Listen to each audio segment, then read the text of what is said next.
இந்த மேட்சும் கிட்டத்தட்ட கான். ஏதாவது மழை கிழ பெஞ்சு சேவானா ஆகலாம், but otherwise we are going to lose the series. Shubman Gill பார்த்தோம், ஓரளவுக்கு க்ளூலெஸ்ஸாக தான் இருக்கார். கேம் அப்படியே ட்ரிஃப்ட் ஆகுது. அதை மீறி ஏதாவது நடந்ததுன்னா நடக்கட்டும், அவ்வளோதான். பட் என்னை பொறுத்த வரைக்கும் அவர் வந்து ஒரு astute sharp captain. Of course 3 test 4 டெஸ்ட்டை சொல்கிறது கஷ்டம், பட் அப்படியே சூப்பர் இம்ப்ரெசிவாக இருக்காருன்னு சொல்ல மாட்டேன். பும்ரா ஏதாவது பண்ணி ஜெயிச்சு கொடுத்துருவாருங்கிற ஒரு நம்பிக்கையை தாண்டி இந்த டீம் வந்து இங்கிலாண்டில் பெருசாக ஒரு 20 விக்கெட் எடுக்கிறது கஷ்டங்கிறது தெரிஞ்சு தான் போனோம். பும்ரா அந்த ஃபர்ஸ்ட் மேட்சுக்கு அப்புறம் அவரால் வந்து அந்த ஃபார்மை கண்டினியூ பண்ண முடியல. டீமே வந்து ஒரே ஒரு போலரை நம்பி ஒரு போலிங் அட்டாக் இருக்கிறதே தப்பு. எனக்கு என்னமோ எல்லோருமே வந்து சைடில் இடங்களை தக்க வைக்கிறதுக்கு ஆடுற மாதிரி இருக்கு. அது ஒரு ப்ரெஷர் தானே சார், அது ஒரு ப்ரெஷர் தானே, அவங்களுக்கு ஒரு ப்ரெஷராக அவுட்புட் வரதுலேயே ஒரு correct. But the team must come first. கொஞ்சம் பேட் பண்ணுவாங்க, கொஞ்சம் போல் பண்ணுவாங்க அப்படிங்கிற மாதிரி நபர்களை வச்சு நிதிஷ்குமார் ரெட்டி, வாஷிங்டன் சுந்தர் போன்றவர்கள்லாம் they are good and good allrounders. I don't deny that. But என்னன்னா ஒரு ப்ரைமரி ரோல் என்னங்கிறது யாருக்குமே தெரியாத இதுவாக இருக்கு. நீங்கள் போய் ஜிம்பாப்வேக்கு அகேன்ஸ்டாக 4 டெஸ்ட்டாக அடிச்சுட்டு வாங்க, நீங்கள் ஒரு 2 செஞ்சுரி அடிச்சுட்டு வரலாம். அதனால உடனே நீங்கள் ஒரு பெரிய கிரிக்கெட்டர்னு ஆகிட மாட்டேன், அப்படி சொல்லலை. நான் ஜோ ரூட்டை பிலிட்டில் பண்ணேன். But quality of the bowling.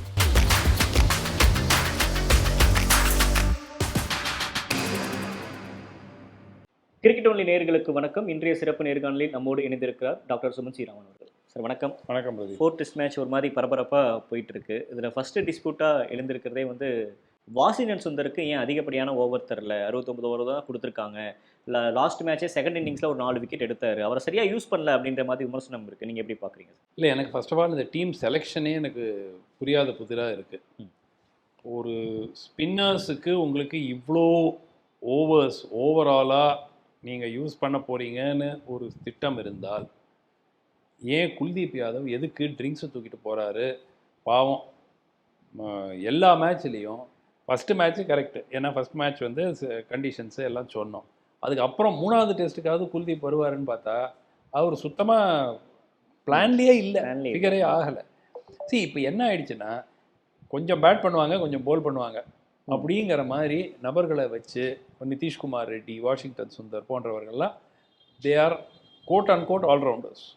I don't deny that. But என்னன்னா ஒரு ப்ரைமரி ரோல் என்னங்கிறது யாருக்குமே தெரியாத இதுவாக இருக்குது.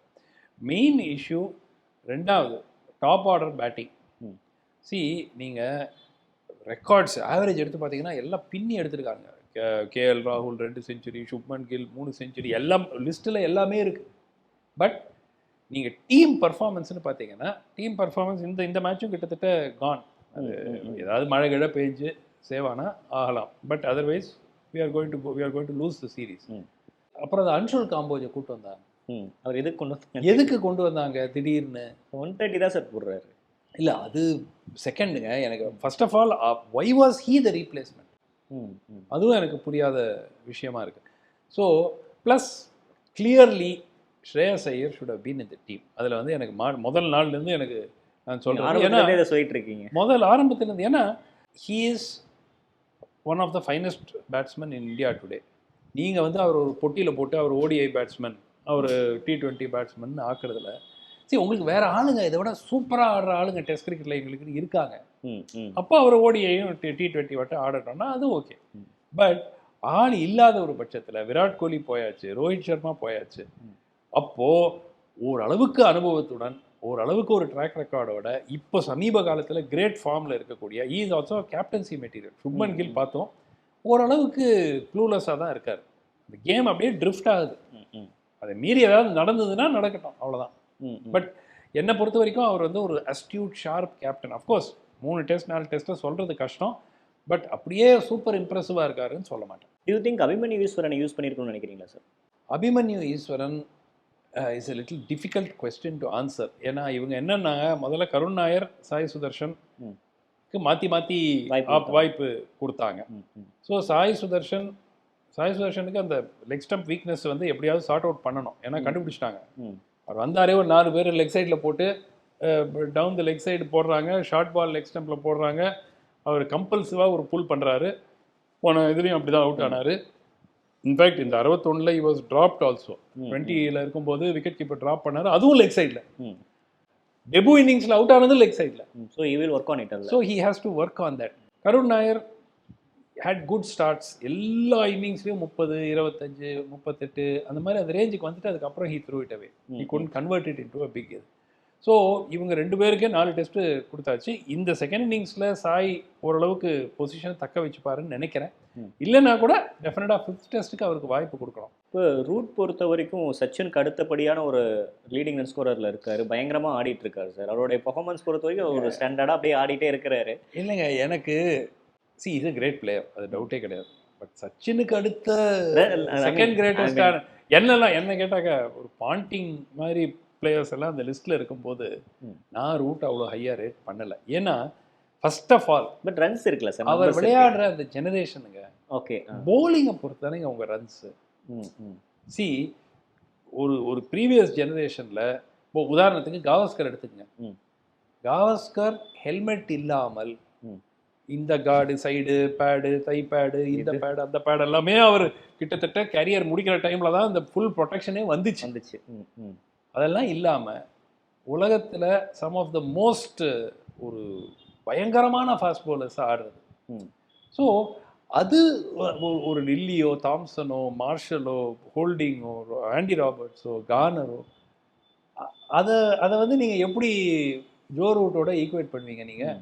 ஸோ என்னை பொறுத்த வரைக்கும் கவாஸ்கர் அடித்த டெஸ்ட் ரன்ஸும் கூட என்னை பொறுத்த வரைக்கும் I will rate him above Joe Root. Though you can ஸ்டாட்டிஸ்டிக்ஸாக நீங்கள் ஆர்கியூ பண்ணலாம், இவருக்கு இப்போ 13,000 இவ்வளோ இருக்குது, இவருக்கு அவ்வளோ இல்லை. பட் எந்த காலத்தில் அடிச்சாங்கன்றதை பார்க்க யாருக்கு எதிராக அடித்தாங்க? இப்போது நீங்கள் போய் ஜிம்பாப்வேக்கு அகேன்ஸ்டாக 4 டெஸ்ட்டாக ஆடிட்டு வாங்க, நீங்கள் ஒரு 2 செஞ்சுரி அடிச்சுட்டு வரலாம். அதனால உடனே நீங்கள் ஒரு பெரிய கிரிக்கெட்டர்னு ஆயிட மாட்டேன். நான் அப்படி சொல்லலை, நான் ஜோ ரூட்டை பிலிட்டில் பண்ணல. But quality of the bowling இப்போது ஈவன் 10 years பேக் நம்ம ராகுல் திராவிடோ, சச்சின் டெண்டுல்கரோ, ஒரு ஷேன் வார்னர் இருந்தாங்க, கிளென் மெக்ரா இருந்தாங்க, வாசிம் அக்ரம் இருந்தார், வக்கார் யூனிஸ், ஒரு ஒரு ஒரு பிரமிப்பூட்டக்கூடிய ஒரு போலர்ஸ் எதிர்த்து நீங்கள் ரன்ஸ் எடுத்தீங்க.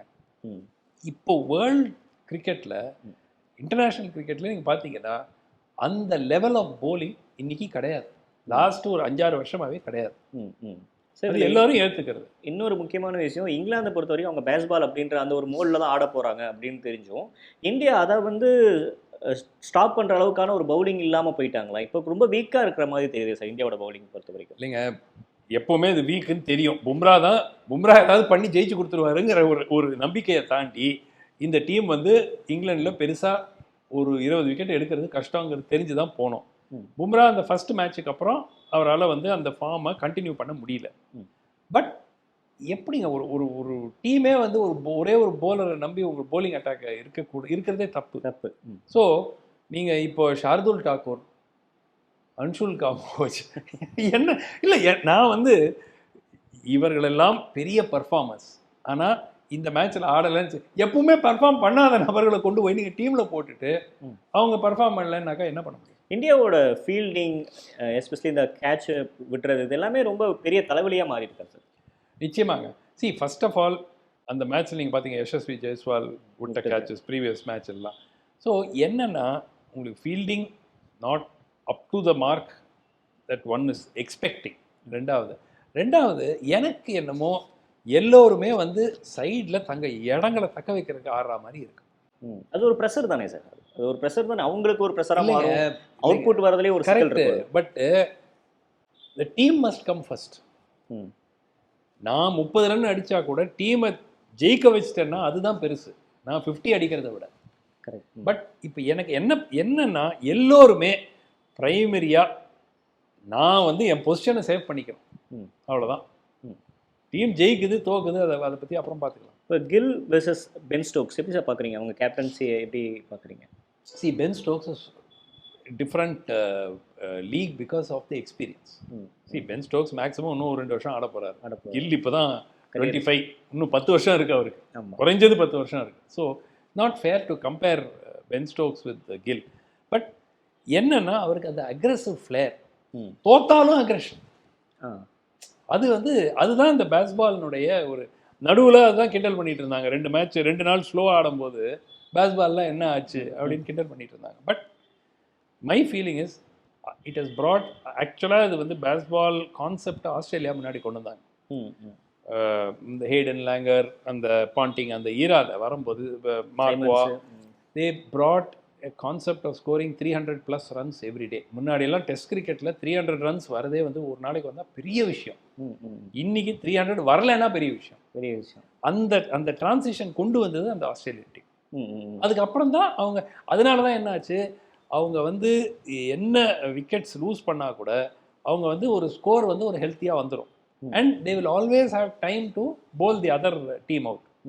350 அவங்க வந்து 1 day and 1 hour அடிச்சிடுவாங்க. முன்னாடி பார்த்தீங்கன்னா 350 2 நாள் ஆகும், 400 வந்து 2 நாள் ஆகும். ஸோ அந்த சேஞ்ச் ஹஸ் கம். இந்த சீரீஸை பொறுத்த வரைக்கும் இன்னும் ஒரு மேட்ச் தான் முழுசாக நம்ம கையில் இருக்குது சார். இப்போ இது வாழ்வா சாவான்ற மாதிரி இருக்குது. யார் பக்கம் சார் முடியும்னு நினைக்கிறீங்க நீங்கள்? இல்லைங்க, என்னை பொறுத்த வரைக்கும் இப்போ ஆல்ரெடி 180 லீடு, 170 180 சுமார். ஸோ அது வந்து ஒரு லீட் ஆஃப் 200 220 போகுதுன்னு வச்சுக்கோங்க. அதை மீறி ஒரு வழி மழை கிழ வந்துச்சுன்னா அதை காப்பாற்றுறதுக்கு வாய்ப்பு இருக்குது. மழை இல்லாமல் இந்த போட்டியில் சர்வைவ் ஆகுமா இந்தியா அப்படிங்கிறது எனக்கு சந்தேகம். 5th டெஸ்ட் மேட்சும் டஃப்பாக இருக்குமா சார்? அடுத்து 5th test match it's very difficult to predict. But நான் வந்து என்னோட எதிர்பார்ப்பு என்னன்னா 5th டெஸ்ட் மேட்ச்சுக்கு டிராஸ்டிக்காக சேஞ்சஸ் பண்ணலாம். எப்படிமோ சீரீஸ் போன அப்புறம் ஒருவேளை இந்த போட்டி தோத்துட்டோம்னாக்கா சீரீஸ் போயிடுச்சு. சீரீஸ் போன அப்புறம் எல்லாருக்கும் வாய்ப்பு கொடுங்க. குல்தீப் யாதவுக்கு கொடுங்க, அபிமன்யு ஈஸ்வரனுக்கு கொடுங்க, எல்லாருக்கும் ஒரு சான்ஸ் கொடுத்து பாருங்க. அப்பதான் பெர்ஃபார்ம் பண்றாங்களா, அவங்களோட பொட்டன்ஷியல் என்ன, அவங்க பொட்டன்ஷியல் என்னன்னு பார்க்கலாம்.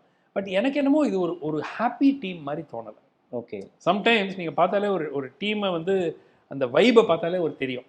பாடி லாங்குவேஜ் வைப் எல்லாம் பார்த்தாலே ஒரு ஒரு டெஸ்பரேட்டாக இருக்கிறதா பார்க்குறீங்களா? டெஸ்பரேட்டாக இல்லை, அவங்கவுங்க பொசிஷனுக்காக டீமில் பார்த்துக்கிறாங்களோ அப்படிங்கிற அந்த ஃபீலிங் தான் இருக்குது. ஓகே சார், ஒருத்தர் வந்து இன்னொருத்தருக்காக ஆடுற மாதிரி எனக்கு தோணலை. ஓகே சார், நிறைய விஷயங்கள் பகிர்ந்துக்கிட்டீங்க. உங்கள் கருத்துக்கு நேரத்துக்கு நன்றி. நன்றி, தேங்க்யூ.